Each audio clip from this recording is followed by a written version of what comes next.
السلام علیکم ورحمۃ اللہ وبرکاتہ۔ میرے محترم عزیز ساتھیوں، آپ نے تھمبنیل پر لکھا ہوا جو دیکھا ہے واقعتاً اس میں ایک سچائی ہے جس کو میں بتانے جا رہا ہوں، بس آپ کو آخر تک بنے رہنا ہے۔ یہ کوئی انہونی نہیں ہے، یہ بہت سے مسلمانوں کے ساتھ ہوا ہے۔ میرے محترم عزیزوں، آپ صلی اللہ علیہ وسلم کی زیارت تک ہوئی ہے اور آپ صلی اللہ علیہ وسلم کی زیارت مجھے بھی ہوئی ہے، لیکن نیکسٹ ویڈیو میں بعد میں اس پر ویڈیو ڈالوں گا، اس لیے کہ ویڈیو بہت لمبی ہو جائے گی۔ میرے محترم عزیزوں، 20 منٹ تک بات ہوئی آپ صلی اللہ علیہ وسلم سے، لیکن آج میں حضرت علی رضی اللہ تعالیٰ عنہ کے واقعات جو میرے ساتھ پیش آئے ہیں اس کو پہلے میں شیئر کر دوں، اس کے بعد میں اس پر بات کروں گا۔ بتانا یہ ہے کہ میں اپنے کاروبار کو اکثر بدلا کرتا تھا، کبھی یہ کبھی وہ، اس لیے کہ سکسیس نہیں ملتی تھی اور ضروریات زندگی کے پورا کرنے میں کچھ کمی محسوس کرتا تھا تو بدل دیتا تھا۔ بدلنا بھی چاہیے، اس لیے کہ جب اس سے نہیں پورا پڑ رہا ہے، پورا پڑنے سے مراد کہ حالات پورے طریقے سے نہیں سدھر رہے ہیں، جو ضروریات نہیں پوری ہو رہی ہیں، تو اپنے کاروبار کو آدمی بدل سکتا ہے۔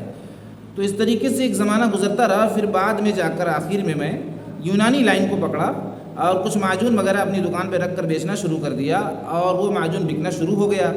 میرے محترم عزیزو، ایک دن حضرت علی رضی اللہ تعالیٰ عنہ میری دکان پر آتے ہیں، خواب میں دیکھ رہا ہوں، چونکہ ملاقات تو خواب میں ہی ہو سکتی ہے، اور آتے ہیں اور اس کے بعد ایک پرچہ نکالتے ہیں اپنے جیب میں سے اور مجھے دیتے ہیں لینے کے لیے۔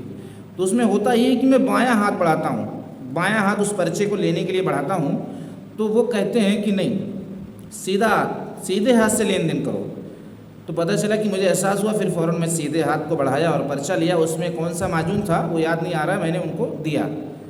اس کے بعد جب آنکھ کھلی میری، اس کے بعد مجھے ایک بے چینی ہوئی کہ اس خواب کا آخر مقصد کیا۔ اس وقت حضرت علی رضی اللہ تعالیٰ عنہ کا چہرہ جو ہے گرا ہوا تھا۔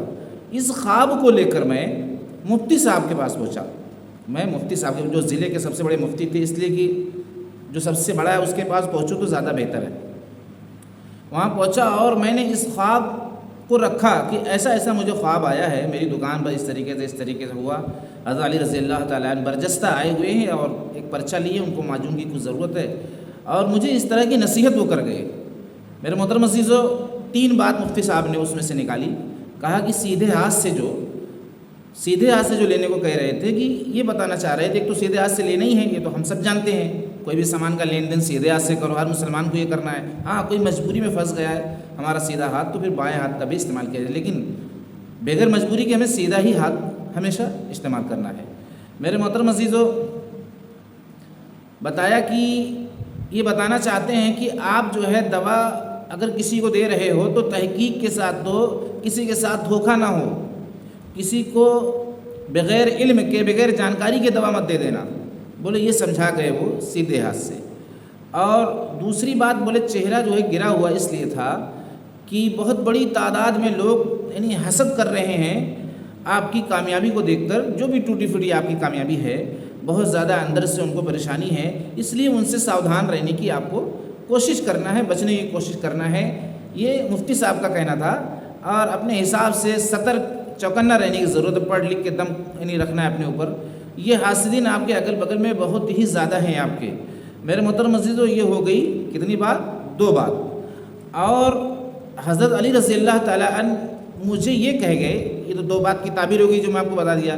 تیسری بات یہ کہہ گئے کہ اب تمہاری زندگی کا یہ آخری کام ہے، اب تمہاری زندگی کا یہ آخری کام ہے، اب اس کے بعد آپ کو کوئی کام نہیں کرنا ہے، اسی کام میں پوری زندگی آپ کو گزارنا ہے۔ اس طرح کا مجھے پیغام دے کر وہ خواب میں گئے۔ میرے محترم عزیزو، اس واقعے کو بتانے کا صرف مقصد یہ تھا کہ کسی طرح لوگ دین سے جڑنے والے بنے، لوگ اچھے برے کو پہچاننے والے بنے، لوگ موٹے موٹے مسائل کو سیکھنے والے بنے۔ اگر یہ ویڈیو لوگوں کو اس بات سے کلک کرنا نصیب ہوا کہ دیکھیں بھائی کیا حضرت علی رضی اللہ تعالیٰ عنہ سے ملاقات ہوئی، اس کے بعد ان کو بہت کچھ سیکھنے کو مل جائے گا اس میں۔ اور اگر اس چینل سے جڑیں گے تو میری جو نیت ہے، ورنہ میں یہ 10 سال 12 سال غالباً پہلے کی بات یہ ہے، لیکن شیئر کرنا یہ مجبوری ہے کہ یہ بھی ایک اسباب ہے، اگر اس سے بھی دین کا فائدہ ہو سکتا ہے تو اس کو استعمال کرنا چاہیے۔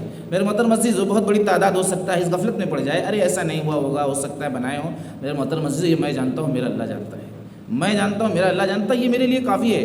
میں تو سچ بول رہا ہوں، میرے محترم عزیزو، آپ اس بات کا یقین کریں یا نہ کریں۔ اور بتانے کا مقصد صرف یہ تھا کہ کسی طرح جو 70% تعداد مسلمانوں کی ہے، ایک دم سے علماء کرام کی تعداد اتنی ہونے کے باوجود بھی، ہر مسلک کے علماء ہونے کے باوجود بھی جنازے کی نماز کا علم نہیں، غسل کے فرائض کا علم نہیں، اور عورتوں کو اپنے حیض کا علم نہیں کہ کتنے دن تک رہتا ہے تو نماز پڑھنی ہے، وہ ایک ہفتے کا ٹارگٹ بنا کے چل رہی ہے، جبکہ ایک عورت کو اگر 3 دن حیض آتا ہے تو 3 دن کے بعد وہ نماز پڑھے گی، لیکن اس کو علم نہیں، وہ ایک ہفتہ جو گونج اٹھا ہے جس کی وجہ سے وہ اسی پر عمل کرتے ہوئے جا رہے ہیں، اور بہت بڑی تعداد میں نمازیں خراب ہو رہی ہیں۔ علماء کرام سے اس کے لیے جڑنا آپ کے لیے ضروری ہے۔ میرے محترم عزیزو، یہ موٹی موٹی جانکاریاں نماز کے واجبات، نماز کے میں سجدہ سہو پڑھتے جا رہے ہیں۔ ایک بندہ جو ہے یہاں تک ہاتھ دھلا، میں جمعہ کی نماز میں شامل تھا وہاں پر وضو خانے پر، تو میں دیکھ رہا ہوں کہ یہیں تک ہاتھ دھلا، اس کی آستین چڑھنے لگی، جانے لگا، تو میں نے کہا کہ ہاتھ آپ پورا نہیں دھلے؟ بولے آستین جو کہ چڑھ نہیں رہی نا، تو کیا کروں، یہیں تک دھل لیا؟ بولا نہیں، وضو نہیں ہوگا، آپ یہاں تک بھگائیے اس کو، آپ نے ایسا کیوں سلوایا؟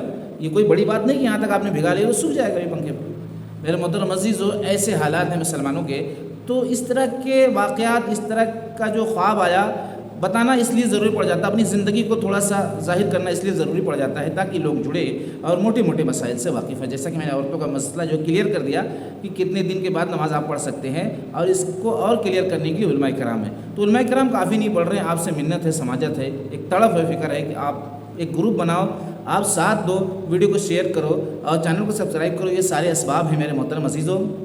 ہو سکتا ہے اللہ اس کے بارے میں بھی پوچھ لے کہ لائک، سبسکرائب اور شیئر کرنے سے یہ بات آگے جاتی، اور آپ کے پاس وقت تھا پھر بھی آپ نے ایسا نہیں کیا۔ ہو سکتا ہے اللہ پوچھ سکتا ہے، اسباب کے بارے میں پوچھا جائے گا کہ اسباب تھا، آپ نے ایسا کیوں نہیں کیا؟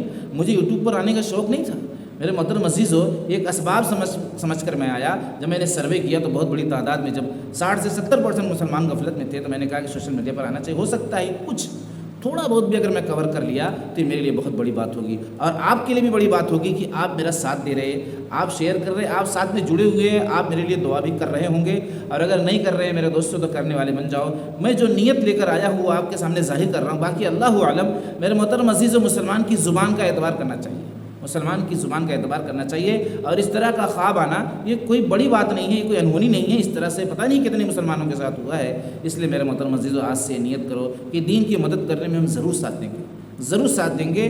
اس طرح دین کے مٹنے کے غم کو اپنے اندر محسوس کریں گے جیسے اپنے بچے کے پٹنے کا غم ہوتا ہے۔ جب ہمارا بچہ پٹتا رہتا ہے تو ہم اگر راستے سے جا رہے ہیں تو ہم گاڑی روک دیتے ہیں۔ میرے محترم عزیز، دین مٹ رہا ہے اور ہم جا رہے ہیں، آ رہے ہیں، ہمارے سامنے برائی ہو رہی ہے، ہم اس کو روکنے کی اس کو صحیح کریں اور ایک گروپ بنائیں، اور دعاؤں میں، تہجد میں 2 رکعت نماز پڑھنے کے بعد اللہ سے گڑ گڑا کر اللہ کی وحدانیت و کبریائی بیان کر کے اس برائی کو روکنے کا، اے اللہ تو مجھے ذریعہ بنا دے۔ میرے محترم عزیزو، حضرت ابوبکر رضی اللہ تعالیٰ عنہ فرماتے ہیں کہ دین مٹ جائے، سنت مٹ جائے، اور ابوبکر زندہ رہے، ابوبکر زندہ رہے۔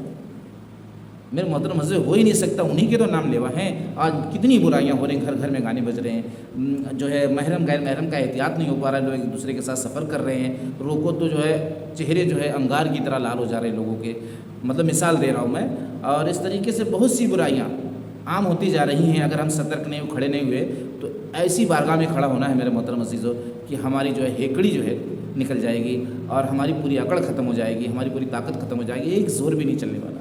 تو وہاں کی تیاری کرنا چاہیے، وہاں پر جانے کے لیے ہمیں ہر پل کوشش کرنا چاہیے، ہر قدم یہ کوشش کرنا چاہیے کہ میری زندگی کا ہر قدم میرے اللہ کی مرضی پر رکھنے والا میں بن جاؤں، ہر قدم کو اللہ کی مرضی پر میں رکھنے والا بن جاؤں۔ میرے محترم عزیزو، آپ کے لیے دل سے دعا ہے کہ اللہ رب العزت آپ کی ہر پریشانی، ہر مصیبت کو دور کرے اور سیدھے اور سچے راستے پر چلنے والا بنائے۔